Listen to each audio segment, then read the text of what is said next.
नमस्कार दोस्तों, स्वागत है आपके अपने YouTube चैनल ज्ञान फॉर एग्जाम में।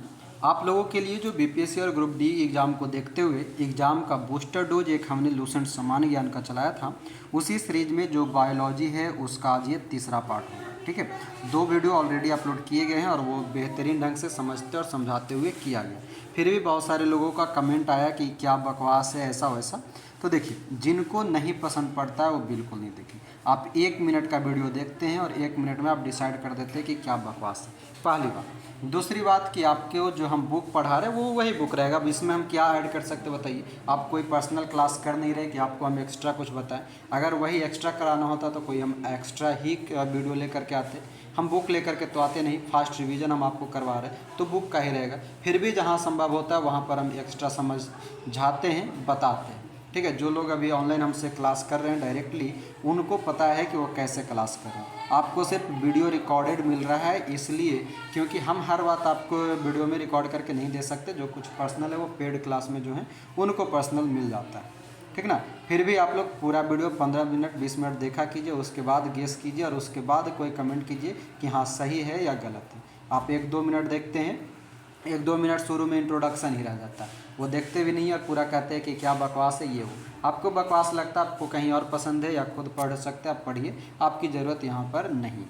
ठीक है, आइए बाकी जिन लोगों ने भी सही कमेंट दिया कि सर इसे कंटिन्यू रखा जाए, बहुत अच्छा है, उन लोगों को बहुत धन्यवाद। आप लोग इसी तरह से हमें बताते रहें, हम अपना काम करते रहेंगे। बाकी कुछ लोगों को आने जाने वाले को छोड़ देंगे। और ये जो एडिशन है आपका 14वां संस्करण 2021 है, यानी कि 2022 में आया था और सबसे लेटेस्ट बुक के रूप में ये अभी है और यहीं से हम लोग क्लास को करेंगे। ये आपके लिए कुछ कोर्सेज हैं, आप चाहें तो इन सभी को वीडियो पॉज कीजिए, पढ़िए और इस नंबर पे संपर्क कर लेंगे। हम यहाँ पर आपका कोई टाइम बर्बाद नहीं करेंगे। बाकी आज ये तीसरा क्लास में हम लोग आज चलेंगे चैप्टर नंबर 5 पे।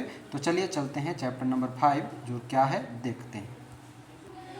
चलिए देखेंगे वनस्पति विज्ञान। वनस्पति विज्ञान से पहले ये बताइए, कल हम लोग पढ़े थे आनुवांशिकी पढ़े थे और भी कुछ पढ़े थे चैप्टर, है ना। तो ज़रा 1-2 क्वेश्चन हो जाए उसके बाद आगे बढ़ेंगे। बताएंगे कि जो आनुवांशिकी का पिता है वो किसको कहा गया था। Gregory John Mendel. उत्परिवर्तनवाद किसने दिया था। Hugo de bridge. गुणसूत्र का नामकरण कौन किया था। जॉनसन। डब्ल्यू वॉल्टेयर ना। गुणसूत्र का नामकरण जो किया था क्रोमोसोम 1888 में डब्ल्यू वॉल्टेयर किया था। मच्छर में क्रोमोसोम की संख्या, सॉरी गुणसूत्र की संख्या, क्रोमोसोम बोलते हैं ना। हाँ 6, मच्छर में 6, आदमी में 23 जोड़ा या फिर 46। और ये बताएंगे आनुवांशिकता शब्द किसने दिया था। आनुवांशिकता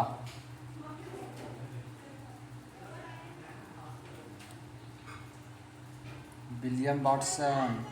आनुवांशिकता शब्द विलियम वाटसन। और जीन शब्द कौन दिया था।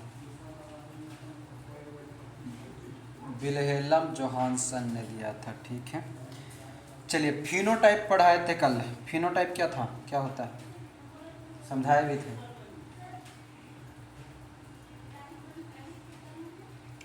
फिनोटाइप मतलब जो डायरेक्ट, हाँ जो लक्षण डायरेक्टली दिखाई दे उसको फिनोटाइप कहते हैं, और जो इनडायरेक्टली रहे उसको हम जीनोटाइप कहते हैं, या आनुवांशिकों का संगठन होता है। इसमें कल हम लोग ये भी पढ़े थे कि जो डिप्लॉयड और मोनोहाइब्रिड होता है, यानी डाईहाइब्रिड और मोनोहाइब्रिड। मोनोहाइब्रिड का फिनोटाइप बताएंगे।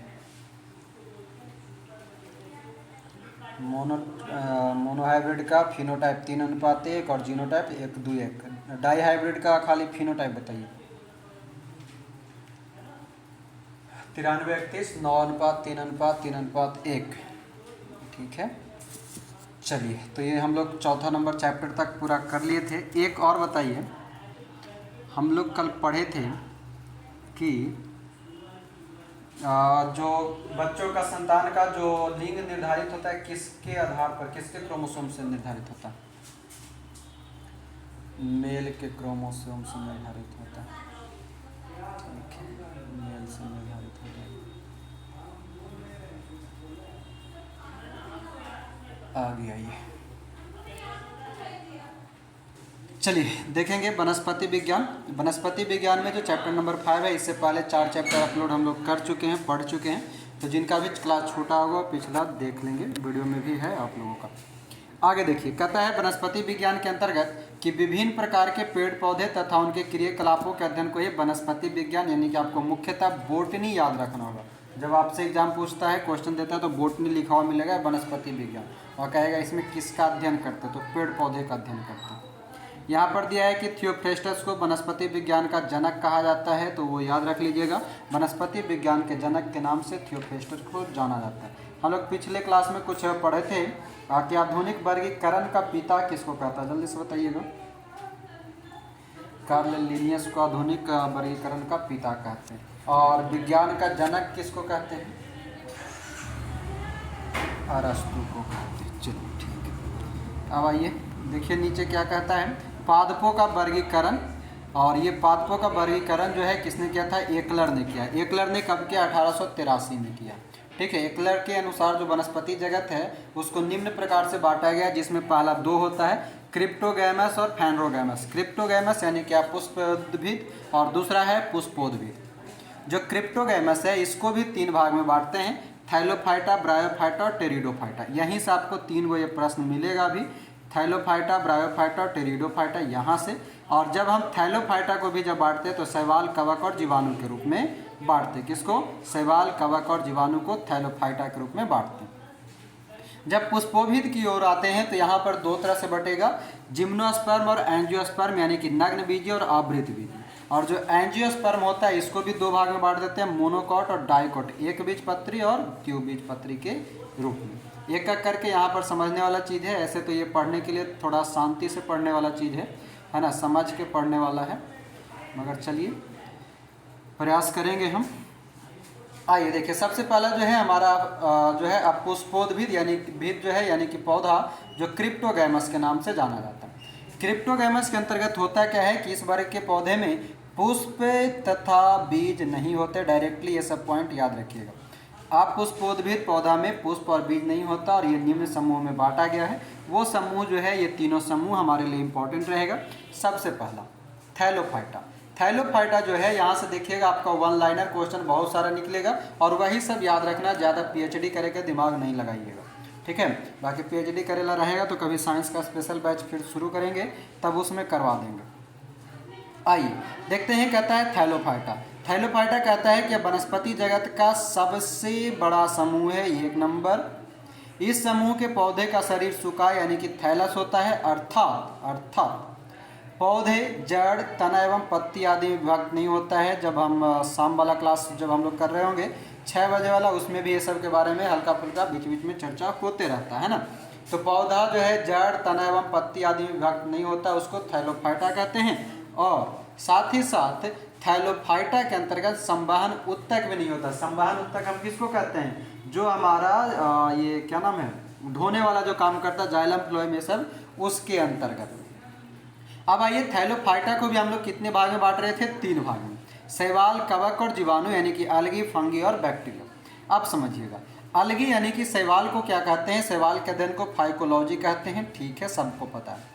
शैवाल जो होता है प्रायः पर्णहरित युक्त होता है, संवहन उत्तक रहित होता है, मतलब संवहन उत्तक नहीं होता। आत्मपोषी यानी कि ऑटोट्रॉपिक होता है, इसका शरीर सुकाय यानी कि दृढ़ होता है, ये याद रखिएगा। ये आपका ग्रुप डी में पूछा हुआ प्रश्न भी हम लोग पीछे पढ़े भी थे, है ना। तो ये याद रखिएगा कि शैवाल का जो शरीर होता है वो सुकाय होता है। आगे देखिए क्या कहता है, यहाँ पर कुछ लाभदायक शैवाल के नाम दिए गए हैं, जिसमें भोजन के रूप में किसका किसका, ये सभी को रट लीजिएगा। आप अक्सर आपसे प्रश्न पूछता रहता है। 5 तरह के यहाँ पर दिए गए हैं, 5 को आपको रटना आपका काम है। भोजन के रूप में फोरफायरा, अल्वा को मुख्य याद रखिएगा, सरगासा, लेमिनेरिया को याद रखिएगा, और नॉस्टॉक। अल्वा, लेमिनेरिया और नॉस्टॉक मुख्य रूप से भोजन के रूप में प्रयुक्त शैवाल। आयोडीन बनाने में किसका, तो लेमिनेरिया, यहाँ पर भी आपको याद रखना है। फ्यूकस और एक्लोनिया, ये सभी आयोडीन बनाने में काम करते हैं। खाद के रूप में नॉस्टॉक, किसको याद रखना है, एनाबीना को याद रखना और केल्प को याद रखना। मुख्यतः एनाबीना और नॉस्टॉक को याद रखना। चौथा है औषधीय बनाने में, जिसमें क्लोरेला से क्लोरेलिन नामक प्रतिजैविक इंपॉर्टेंट है, और लेमिनेरिया से टिंचर आयोडीन, ये दोनों इंपॉर्टेंट है। औषधि बनाने वाला जितने भी दो सवाल है उसका याद रखेंगे। क्लोरेला से क्लोरेलिन नामक प्रतिजैविक और लेमिनेरिया से टिंचर आयोडीन बनाया जाता है।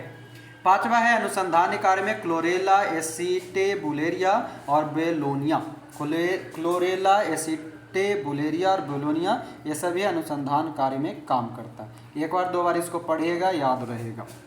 अगला है क्लोरेला।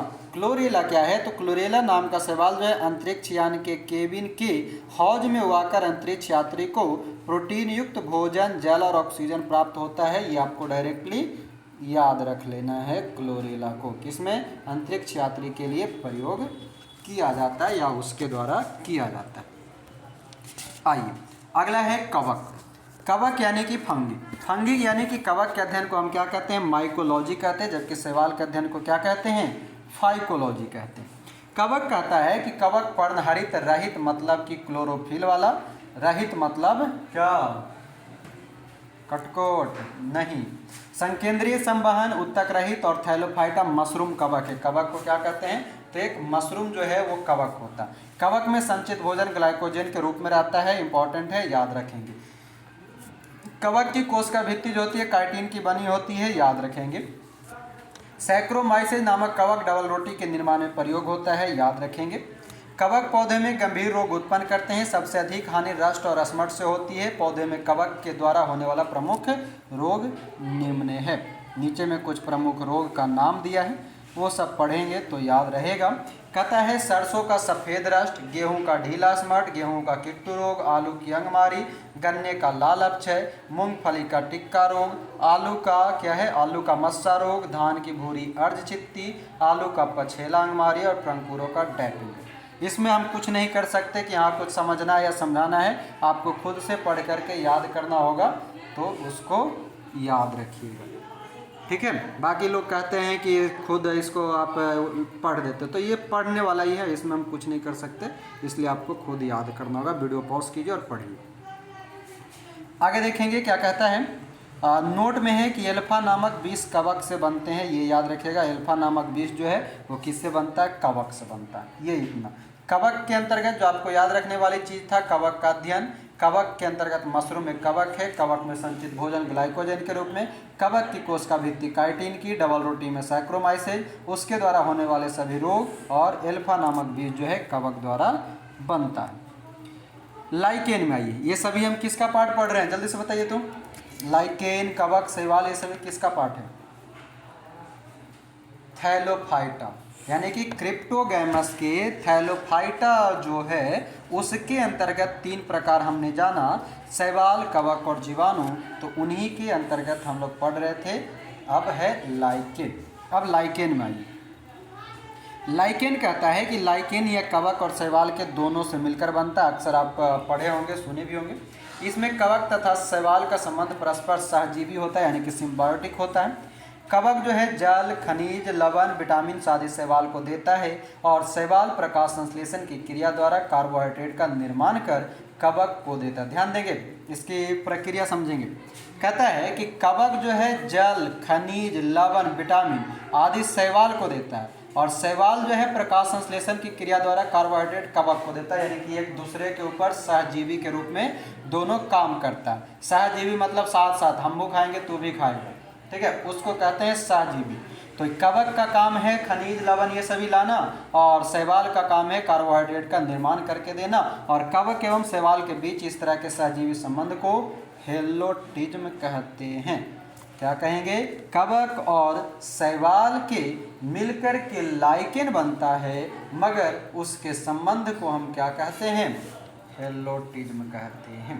कैसा संबंध? तो सहजीवी संबंध, मतलब साथ साथ वाला। साथ साथ किसको कहेंगे? जो साथ रहेगा उसी को ना हेलोजी कहते हैं।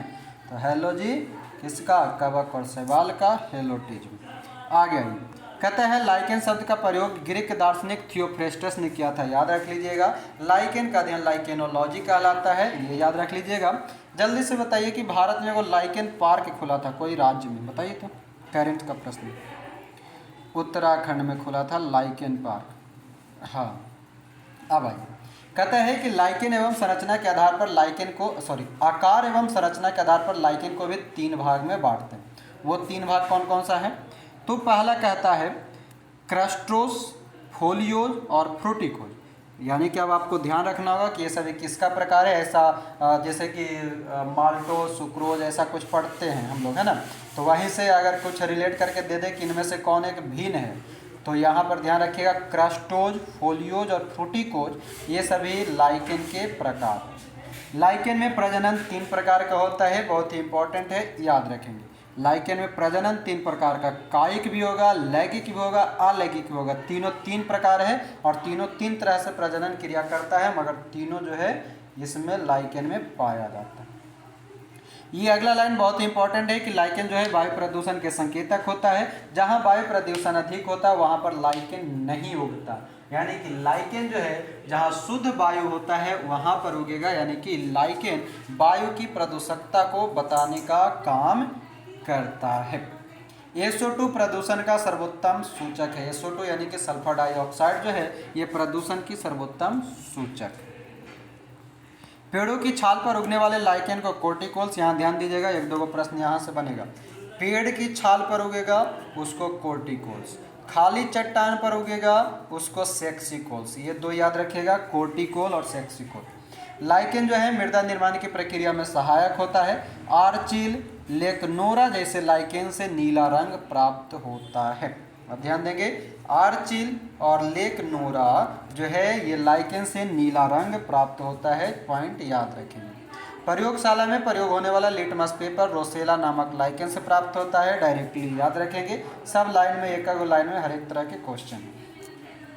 लोवेरिया, इर्वेनिया, रेमेनीला आदि लाइकेन का उपयोग इत्र बनाने में किया जाएगा, परफ्यूम बनाने में। लोवेरिया, इर्वेनिया और रेमेनीला।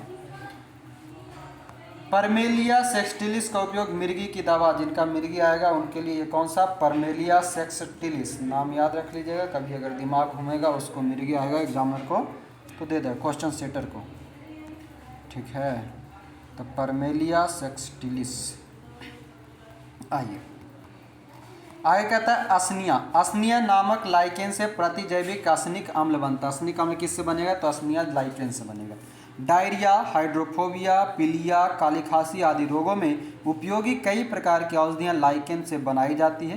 कई लाइकेन खाद्य पदार्थ के रूप में प्रयोग किया जाता है। रेनडियर, मॉस या क्लेडोनिया को आर्कटिक भाग में भोजन के रूप में, यहाँ पर ये तीनों याद रखिएगा, रेनडियर, मॉस, क्लेडोनिया ये आर्कटिक भाग में भोजन के रूप में। आइसलैंड मॉस को स्वीडन में, नॉर्वे तथा आइसलैंड जैसे यूरोपीय देशों में केक बनाने में, और जापान के निवासी इंडोकार्पन का उपयोग सब्जी के रूप में, और दक्षिण भारत में परमेलिया का उपयोग सलान यानी कि करी बनाने में किया जाता है। तो ये सभी पॉइंट याद रखिएगा।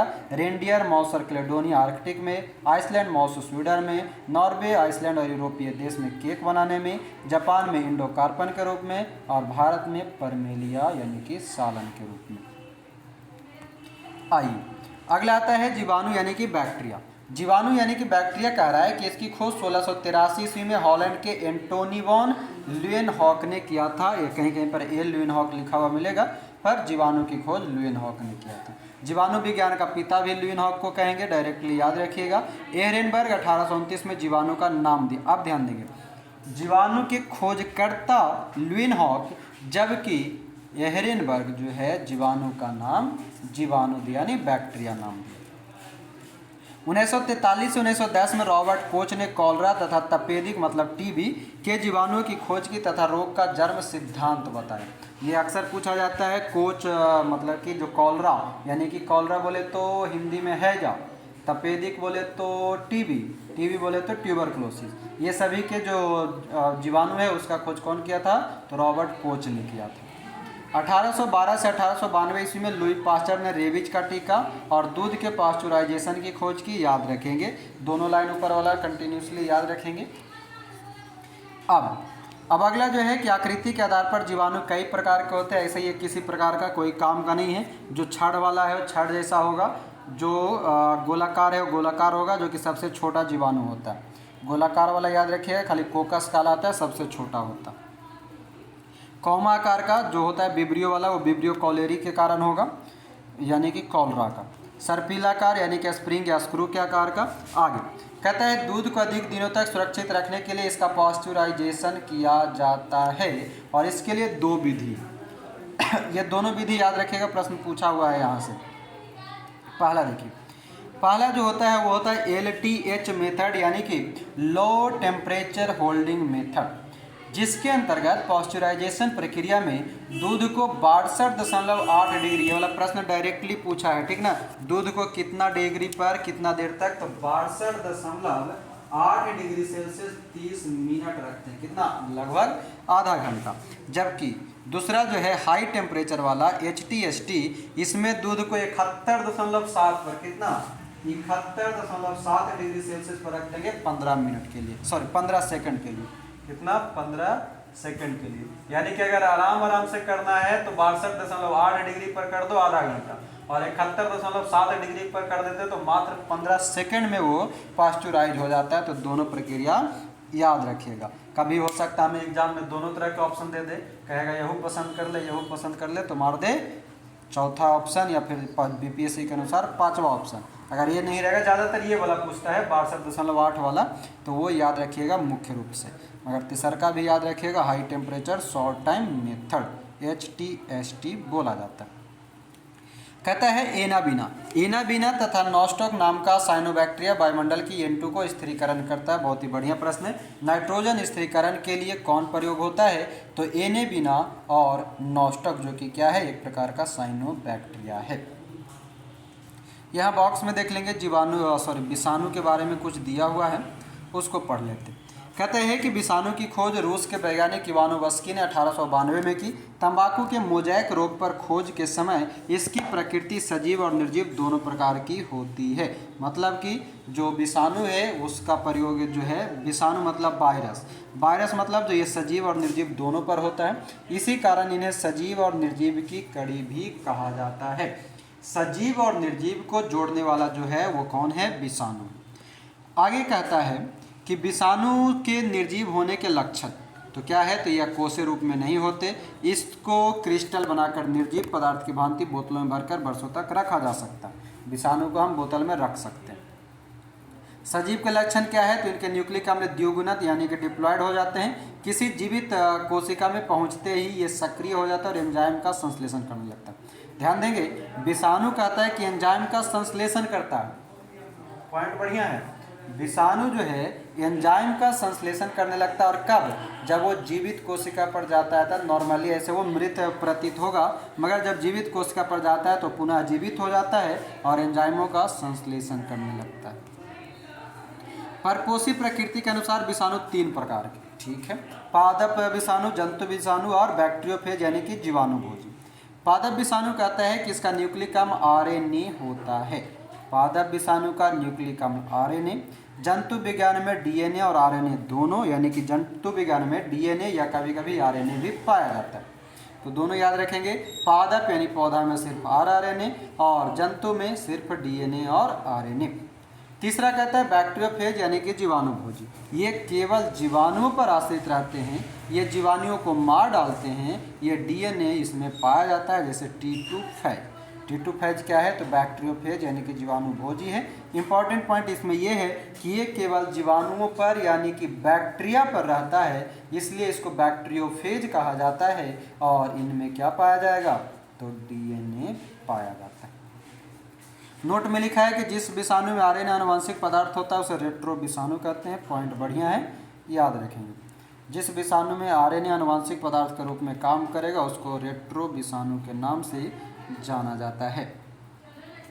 आइए आगे हमारा राइजोबियम तथा ब्रैडीराइजोबियम। राइजोबियम और ब्रैडीराइजोबियम क्या कहता है, कहता है कि राइजोबियम तथा ब्रैडीराइजोबियम इत्यादि जीवाणु की जातियां यानी कि लेगुमिनेसी मटर कुल के पौधे की जड़ों में रहती है और वायुमंडलीय नाइट्रोजन का स्थिरीकरण करता है। यहाँ देखिए, राइजोबियम तो हर किसी को पता है कि ये नाइट्रोजन का स्थिरीकरण के लिए किसका प्रयोग किया जाता है, या फिर लेगुमिनेसी। लेगुमिनेसी का मतलब होता है मटर कुल के पौधा यानी कि लगभग दलहन के पौधा। तो उसको कहा जाता है कि राइजोबियम जो है एक तो कि नाइट्रोजन स्थिरीकरण के लिए काम करेगा, एक नया नाम दिया हुआ है उसी का विस्तृत होता है ब्रैडी राइजोबियम। क्या होता है? ब्रैडी राइजोबियम, जो भी नाइट्रोजन के स्थिरीकरण में काम करेगा।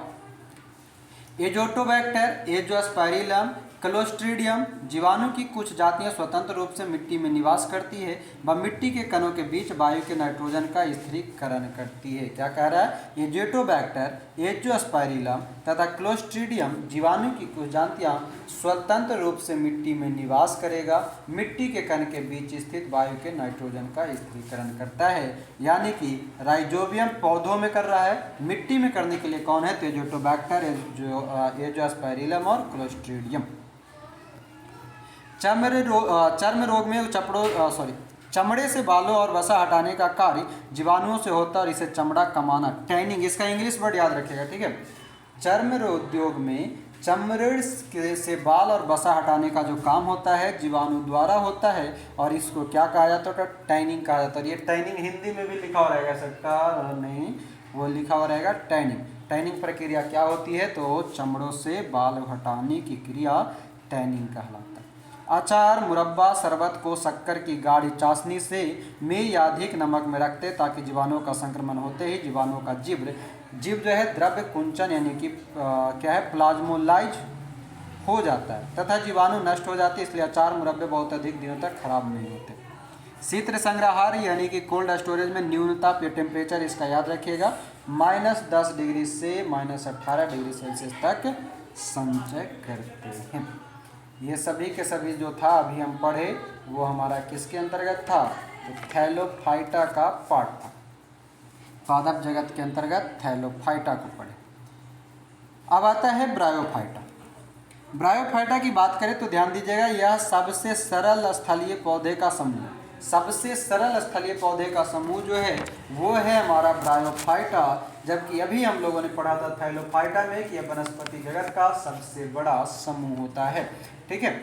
कहता है कि इस प्रभाग में लगभग 25,000 जाति, ये सब किसी काम का नहीं है। संवहन उत्तक जाइलम और फ्लोएम का पूर्णतः अभाव, मतलब ब्रायोफाइटा में संवहन उत्तक नहीं होता है। जिस तरह से थैलोफाइटा में भी नहीं था उसी तरह से ब्रायोफाइटा में भी संवहन उत्तक नहीं था।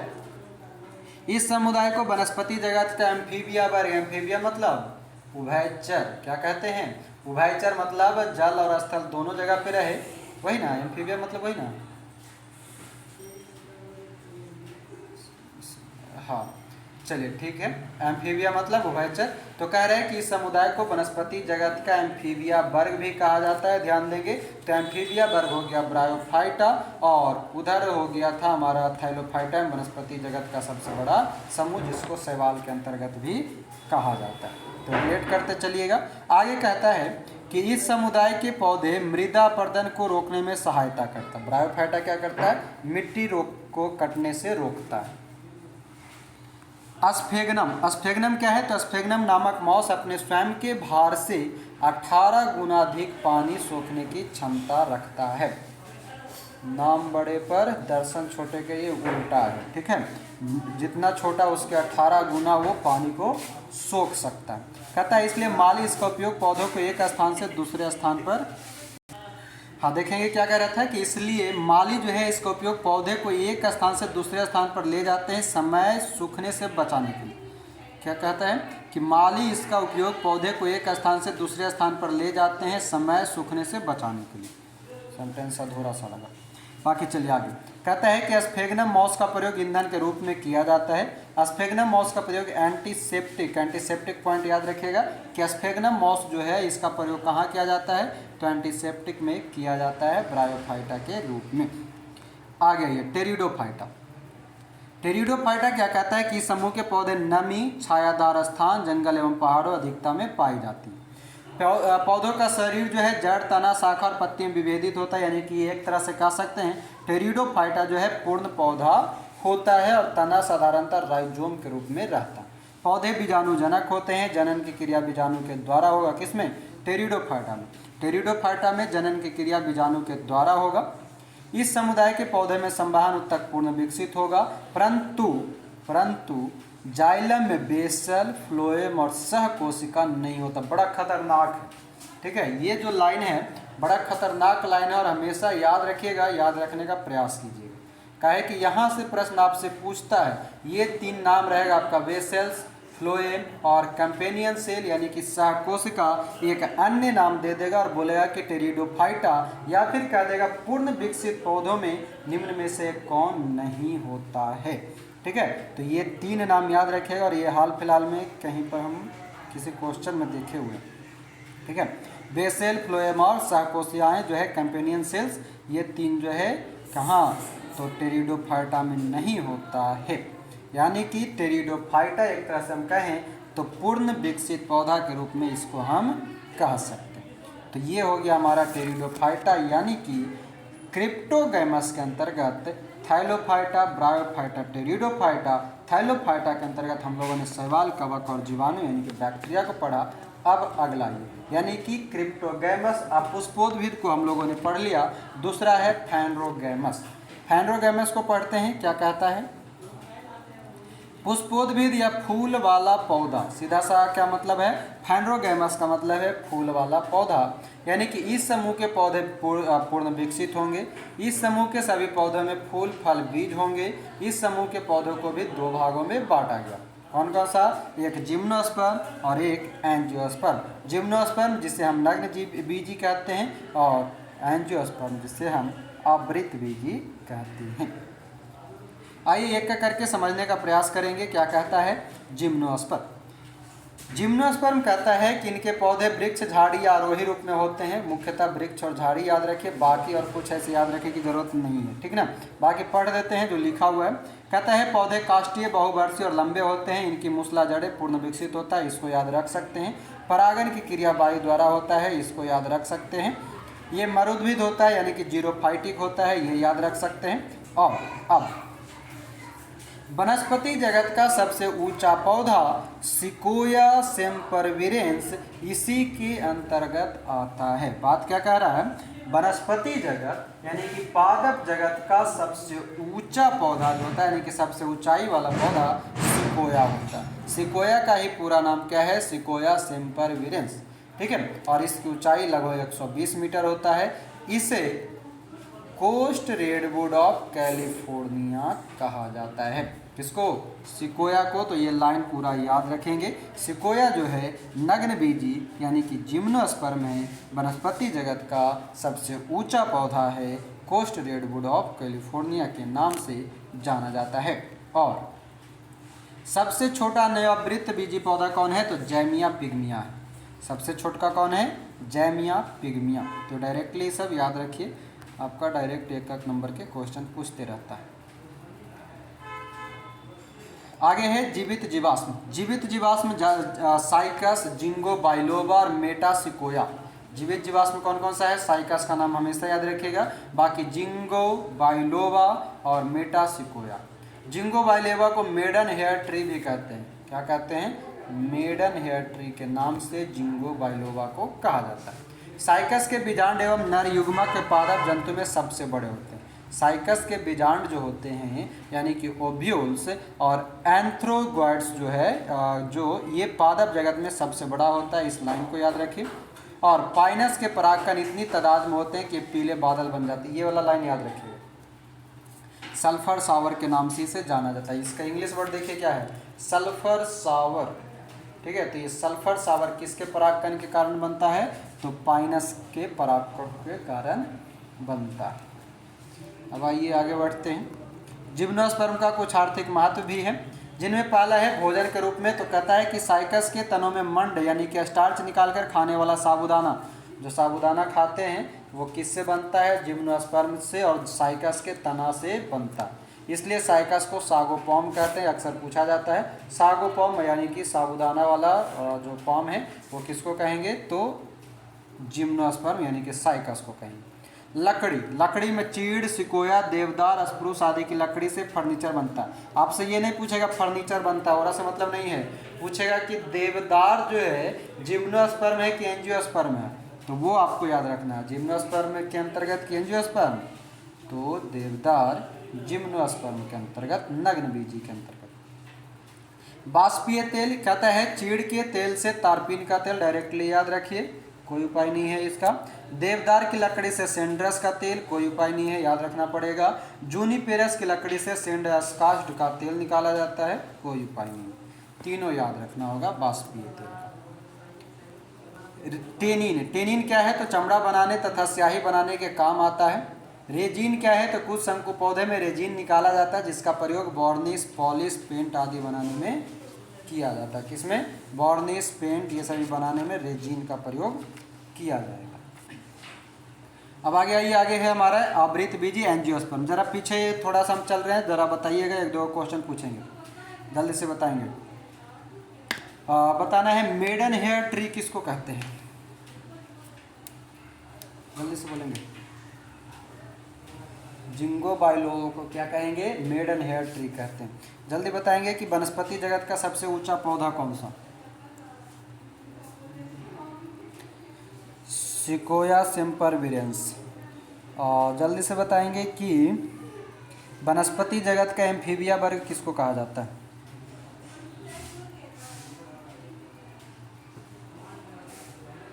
ब्रायोफाइटा को। वनस्पति जगत का एम्फीबिया वर्ग ब्रायोफाइटा को कहते हैं।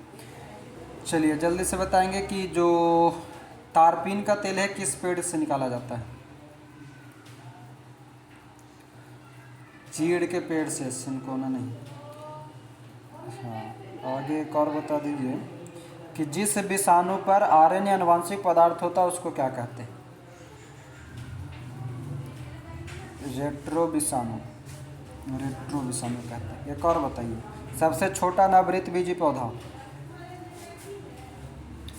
जैमिया पिग्मिया। बाकी सब सुत गए का जी?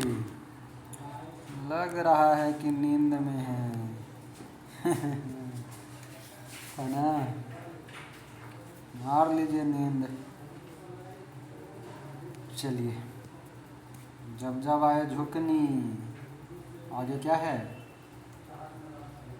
स्लोगन क्या है?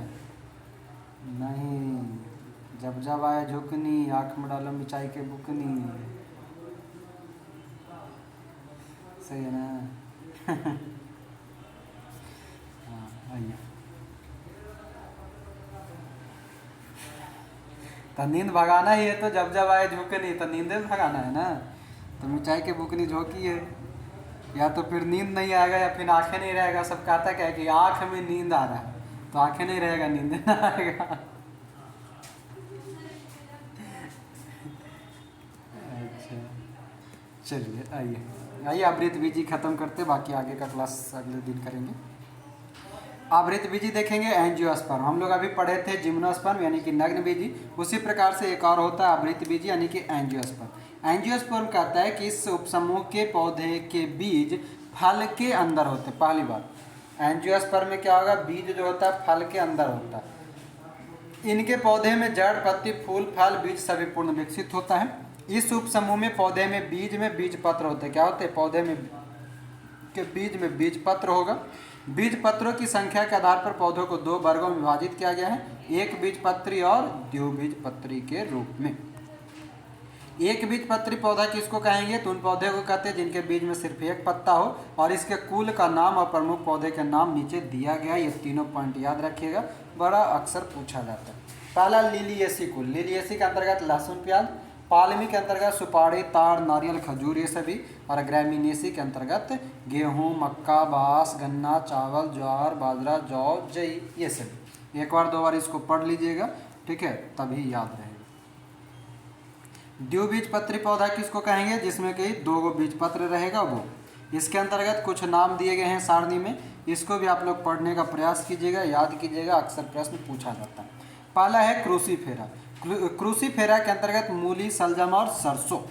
मालवेसी के अंतर्गत कपास, भिंडी, गुड़हल। लेग्यूमिनेसी से अक्सर प्रश्न पूछा जाता है, याद रख लीजिएगा। बबूल, छुईमुई, कत्था, गुलमोहर, अशोक, कचनार, इमली सभी दलहन फसल। यही मुख्यतः यही सभी दलहन फसल लेग्यूमिनेसी। कंपोजिट के अंतर्गत सूरजमुखी, भृंगराज, गेंदा, कुसुम, सलाद, डहेलिया, ये सभी आता है आपका कंपोजिट। एक होता है रुटेसी। रुटेसी के अंतर्गत नींबू को याद रखिएगा, संतरा को याद रखिए, मौसमी को याद रखिए, बेल और चकोतरा। कुकुरबिटेसी इसके अंदर आएगा तारबूज, खरबूजा, टिड्डा, कद्दू, लौकी, खीरा, ककड़ी, परवल, चिंडा, करेला, ये सभी। सोलेनेसी के अंतर्गत है आलू, मिर्चाई, बैगन, मिर्चाई मतलब मिर्च, बैगन, मकोई, धतुरा, बेलाडोना और टमाटर। टमाटर, आलू, ये सभी किस में आएगा? सोलेनेसी में आएगा। और एक होता है रोजेसी जो कि स्ट्रॉबेरी, सेब, बादाम और नाशपाती। तो ये सबको जितना बार रिपीट करेंगे उतना बार रिवीजन होगा, और उतना बार रिवीजन होगा उतना बेहतरीन याद रहेगा। ऊपर का 3 एक बीजपत्री वाला, नीचे का 6-7 जो है द्विबीजपत्री वाला। इसको एक बार 2 बार करके पढ़िएगा खुद से, ठीक है। किताब है तो किताब से, जो वीडियो में देख रहे हैं वो वीडियो को पॉज करके अपने मन से पढ़ते रहिए, तभी जाके कोई उपाय होगा। बाकी आगे हमारा पादप कार्की, प्लांट मार्फोलॉजी, जिसको हम लोग अगले वीडियो में करेंगे, ठीक है। अगले क्लास में हम लोग इसको पढ़ेंगे, काहे कि यहाँ से टॉपिक ही चेंज हो जाता है ना, तो इसलिए इसको अगले पार्ट में हम लोग कर लेंगे। उसके बाद इसमें हमारा रहेगा हार्मोन रोग, जो कि इम्पॉर्टेंट भी है और ख़ास भी है। तो ये सब याद करना पड़ेगा आपको, पढ़ना पड़ेगा आपको, बाकी और कोनो उपाय नहीं है। इसमें समझने वाला कुछ नहीं है, सब रटने वाला है। पहली बात हम आपको बता दें, समझने वाला जहाँ पर रहेगा वहाँ पर हम समझाएंगे और समझा रहे हैं, जहाँ पर नहीं है वहाँ पर डायरेक्ट रटने वाला है, तो रटना तो पड़ेगा, ठीक है। बाकी और कोई उपाय नहीं है। तो मिलते हैं अगले क्लास में। अभी के लिए सबको बाय बाय, धन्यवाद, जय हिंद।